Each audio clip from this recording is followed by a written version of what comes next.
ይህ የምፅዓቱ አዋጅ ነጋሪ አገልግሎት ወቅታዊና ዕለታዊ ወጎችን በማቅረብ ትንታኔ የምንሰጥበት የተለያዩ እንግዶችንም በመጋበዝ የምናቀርብበት መድረክ ነው። መረጃዎችን ያጠናከረ ይዞልን የሚመጣው ፓስተር አለማየሁ ነሙ ሲሆን ፕሮግራሙን የመራና መሰናዶውን ኤዲት በማድረግ ወደ እናንተ የሚያቀርበው ይልቃል አስራት ነው። መልካም ጊዜ። ሰላም ውድ የተከበራችሁ የምፅዓቱ አዋጅ ነጋሪ አገልግሎት አድማጮቻችን ሰላም ለእናንተ ይሁን። እንዴት ዋላችሁ? በዕለተ ቅዳሜ እንግዲህ የቀኑን መረጃ ወደ እናንተ ለማምጣት ፓስተር አለማየሁ ጋር ተገናኝተናል። ዓለማችን በምን ሁኔታ ላይ ነው ያለችው? ምንስ እየሆነ ነው ያለው የሚለውን እንደ እግዚአብሔር ቃል በመተንተን ለእናንተ ደግሞ የማንቂያ ደወል ለመደወል ተሰይመናል። መልካም ጊዜ እንዲሆንላችሁ እመኛለሁ። ይልቃል አስራት ነኝ ከምፅዓቱ አዋጅ ነጋሪ አገልግሎት። ውድ አድማጮቻችን እንግዲህ ለዕለቱ ይዘን የመጣነው መረጃ ወደ እናንተ ለማድረስ አጠገቤ ፓስተር አለማየሁ ይገኛል። መረጃውን እንደተለመደው አሰባስቦ መርጦ ለኛ ይሆናል የሚለውን የማንቂያ ደወል ሊደውልልን ተገኝተዋል። እንግዲህ ዓለማችን የተለያዩ ጉዳዮች እየተሰሙባት ይገኛሉ። ከነዛ ውስጥ እንግዲህ አንዱን ሊያስደምጠን ተዘጋጅቷል። ከሰላምታው በኋላ በቀጥታ ወደ መረጃችን እናመራለን። ሰላም ላንተ ይሁን ፓስተር፣ እንደምን አለ ወንድም ይልቃል? እግዚአብሔር የተመሰገነ ይሁን። እንግዲህ ዓለማችን የተለያዩ ርዕሰ ጉዳዮች በተለያዩ የዓለማችን መገናኛ ብዙሃን እንዲሁም ደግሞ በማህበራዊ ሚዲያውም ይሰማል ይደመጣል። ይሁንና እንግዲህ አንተ መረጃውን ይዘህ መጥተሃልና ምንድነው የተገኘው? እንግዲህ ከዚህ በፊት በተደጋጋሚ ለመናገር እንደሞከር ነው የዓለም ኢኮኖሚ ከምዕራቡ ወደ ምስራቅ ሽፍት እያደረገ መሆኑ ተነጋግረን ነበረ እና ይህንን የሚያረጋግጥ ነገር ዓመታዊ የሆነው በሴንት ፒተርበርግ ዓለም አቀፍ የኢኮኖሚ መድረክ ላይ ፕሬዚደንት ፑቲን ቭላዲሚር ፑቲን ንግግር ሲያደርጉ አስቀምጠውታል እና ምንድነው አሁን የዓለም ኢኮኖሚ ወደ ምስራቁ ሽፍት ማድረጉ የምዕራቡን ዓለም የመዳከምና የውድቀት ምልክት እንደሆነ እያመለከቱ ነው ያሉት። እንግዲህ ይሄ ብቻ አይደለም። አሜሪካ ከዚህ ጦርነት ውስጥ የማትወጣ ከሆነና በዚህ ጦርነት ውስጥ የምትቀጥል ከሆነና በእንደዚህ አይነት መልክ ከተለያዩ ሀገሮች ጋር በጦርነት ውስጥና በጫና ውስጥ የምትገባ ከሆነ የአሜሪካ ኢኮኖሚ በፍጥነት አሁን ካለበት እያሽቆለቆለ እየሄደ ካለበት ደረጃ ይበልጥ ያሽቆለቆላል ተብሎ የሚታሰብ ነው። ምክንያቱም አሁን የንግድ ዘርፉ ወደ ምስራቅ እየዞረ መምጣትና ተፈላጊ ዕቃዎች ወይም ደግሞ ከዚህ በፊት ከና አሜሪካ በተለያየ መልኩ ይገዙ የነበሩት ዕቃዎች ከምስራቁ ዓለም በቀላሉ ማግኘት በቅናሽ ዋጋ ማግኘት ስለተቻለ ዓለም ፊቱን የገበያ መንገዱን ደግሞ ወደዛ ማዞሩ ያስከተለው ጫና ነው የሚሉ ወገኖችም አሉ። ከዚህ ባሻገር ደግሞ ምንድነው በጣም አንገብጋቢ እየሆነ ያለው ነገር ብዙ ጊዜ አሜሪካ ሁለት ድርጅቶች አለ በስውር የሚመሩት። ለምሳሌ የዓለም ባንክ የዓለም ነው ተብሎ ነው የሚታሰበው፣ ነገር ግን በዋናነት የሚዘውሩት እነ አሜሪካ ናቸው። አይኤምኤፍ ሌላ ነው፣ የዓለም ባንክ ደግሞ ሌላ ነው። ሁለት ድርጅቶች ነው። እነዚህ ሁለቱ ድርጅቶች የሚዘውሩት እነዚህ አሜሪካኖቹ ናቸው። እነሱ ደግሞ ሁልጊዜ ምንድነው የሚያደርጉት? ሀገራትን በዕዳ ጫና ውስጥ በመክተት የረዥም ጊዜ ሀገራትን የመቆጣጠርና የፖለቲካ መዘውራቸውን ሁሉ ሳይቀር መቆጣጠርና የፖለቲካ መዘውራቸውን በሚፈልጉት መልክ መቃኘት ነው። ነገር ግን አሁን ከወደ ምስራቁ የተሰማው ማንኛውም ሀገር በዲጂታል ማርኬት ከምስራቁ ዓለም በቀላሉ ብድርም ግዢም ማግኘት የሚችልበት መስመር እየተዘረጋ ነው ያለው። ይህ ደግሞ ለነዚህ ለሁለቱ ድርጅቶች ለሚሄዱበት መንገድ ውድቀትን የሚያስከትል እንደሆነ እያመለከተ መጥቷል። እንግዲህ በዚህ ዓለም አቀፍ የኢኮኖሚ መድረክ ላይ ባደረጉት ንግግር የብሪክስ ሀገራት በኢኮኖሚ ምጣኔያቸው የቡድን 7 ሀገራትን መብለጣቸውን አስታውቀዋል። እንግዲህ አብዛኛው የብሪክስ አባል ሀገራት ምስራቆቹ ናቸው በብዛት ምስራቆቹ ናቸው በብዛትና እሳቸው ያስታወቁት ምንድነው ቡድን 7 የሚባሉት የዓለም ትልልቅ 7ቱ ሀብታም ሀገሮች ነው ተብሎ የሚጠራው።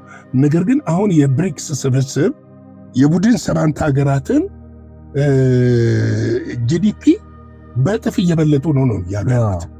ይሄ ደግሞ ከምናየውም ነገር በዚህ ምድር ላይ ሆነን አይደል የምናየው። ለምሳሌ በሀገራችን እንኳን የምናየው አብዛኛው የተሽከርካሪ ምርቶች ከቻይና ነው የሚመጡት። ብዙ ነገር ከቅርብ ጊዜ ወዲህ ማለት ነው። ከቻይና በፊት ከጃፓኖች ነበረ።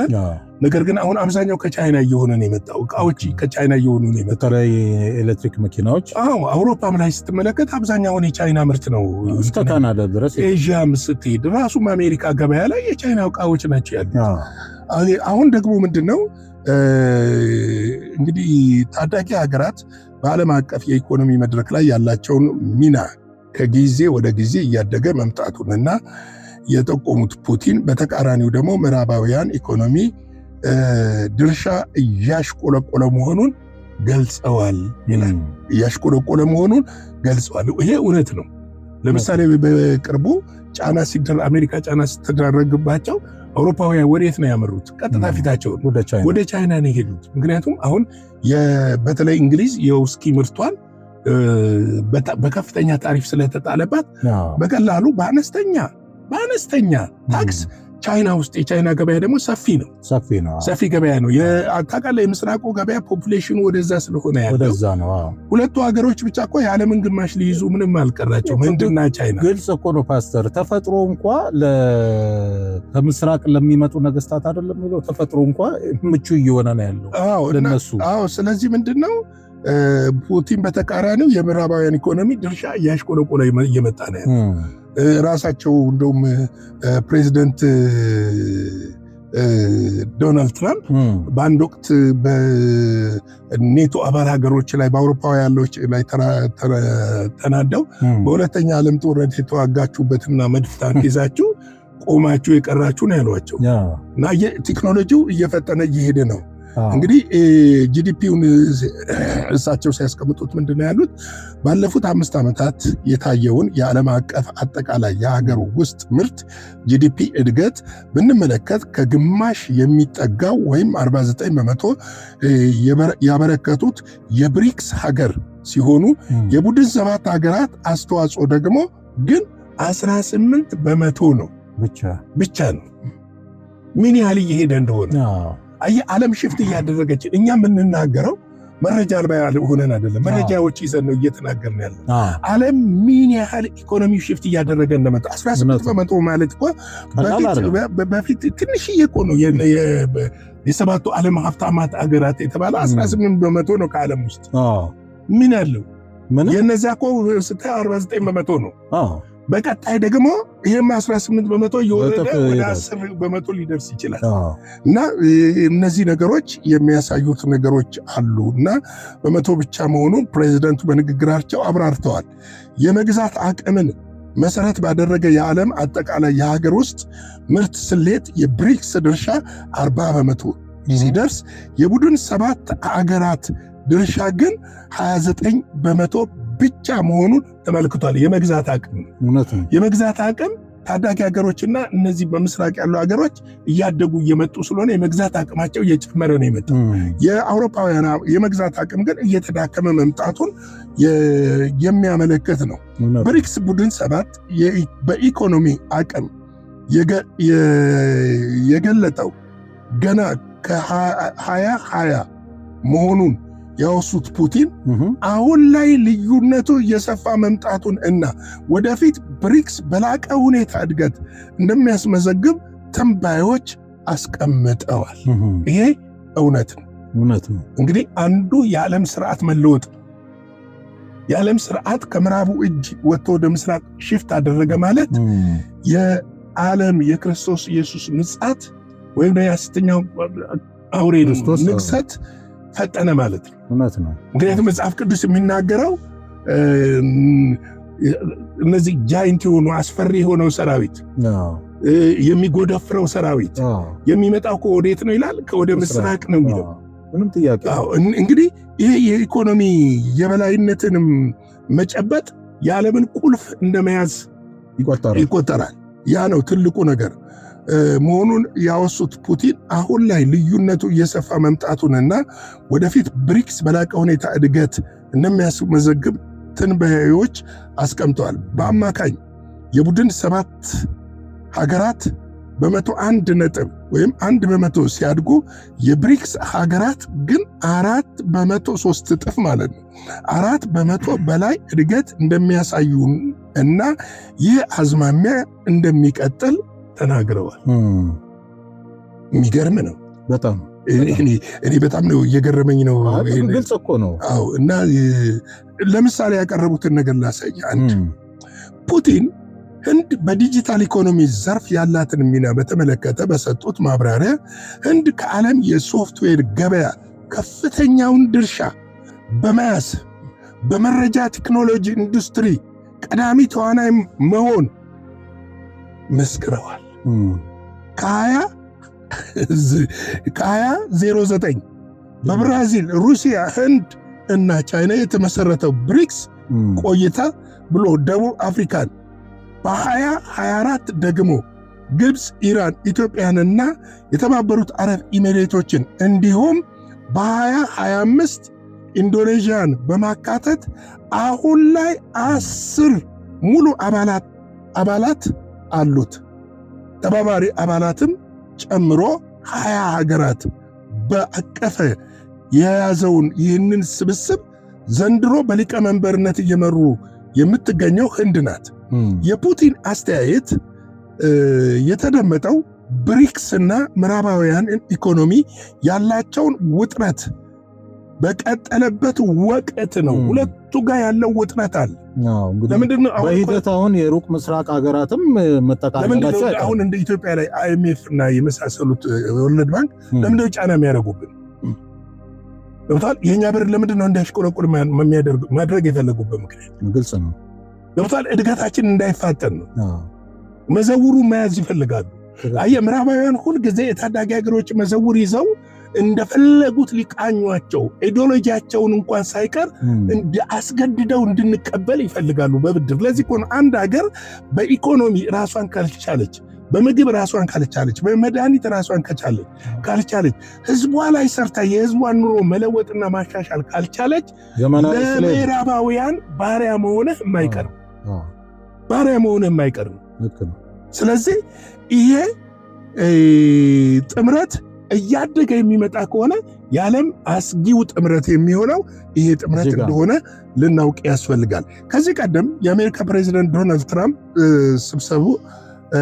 ስብስቡ ብለዋል ለአሜሪካ ዶላር ስጋት መሆኑን ጠቅሰው የሩሲያን መገበያያ ገንዘብ ለመፍጠር የራሱን መገበያያ ገንዘብ ለመፍጠር የሚሞክሩ ከሆነ በመቶ የታሪፍ ቅጣት እንደሚጥሉ ማስጠንቀቃቸው ይታወሳል።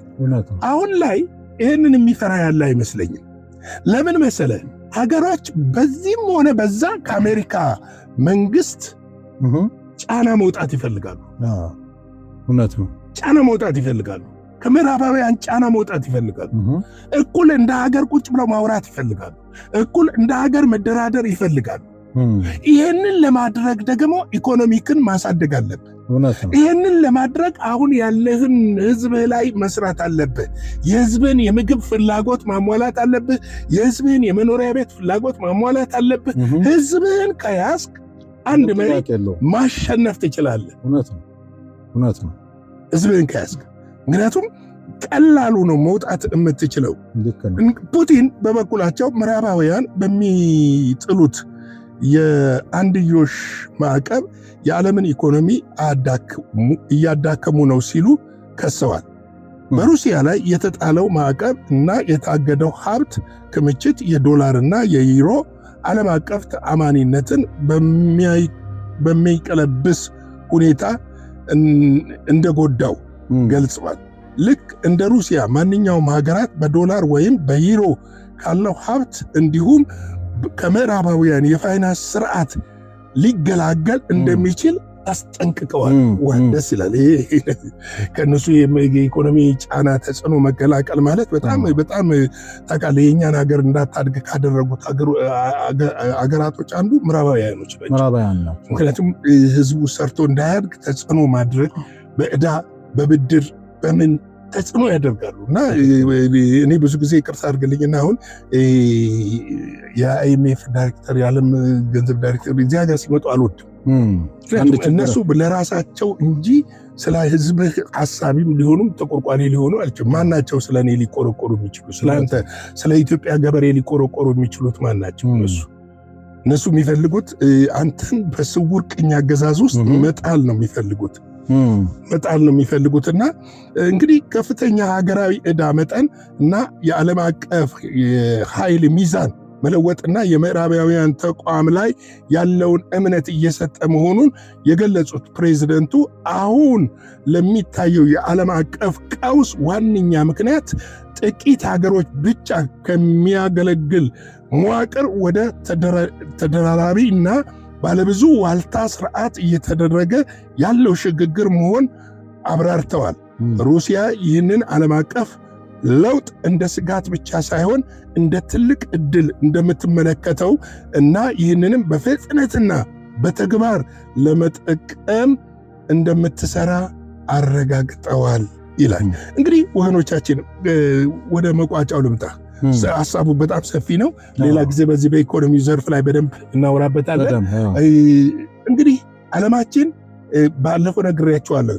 የኢኮኖሚ ስርዓቱን፣ የወታደራዊ ስርዓቱን፣ የፖለቲካ ስርዓቱን፣ የሃይማኖት ስርዓቱን፣ ይሄ ኢኮኖሚ ውስጥ የገንዘብ ስርዓቱን አንድ ማድረግ የሚፈልግ ኃይል አለ። ይህ ኃይል ደግሞ የጨለማው ኃይል ነው። ተክቶ እየሰራ ያለበት ወቅት ላይ ነው ያለ ነው። ስለዚህ እነዚህ ነገሮች ሽፍት አደረጉ ማለት ምን ማለት እንደሆነ ልናውቅና ልንረዳ ያስፈልጋል።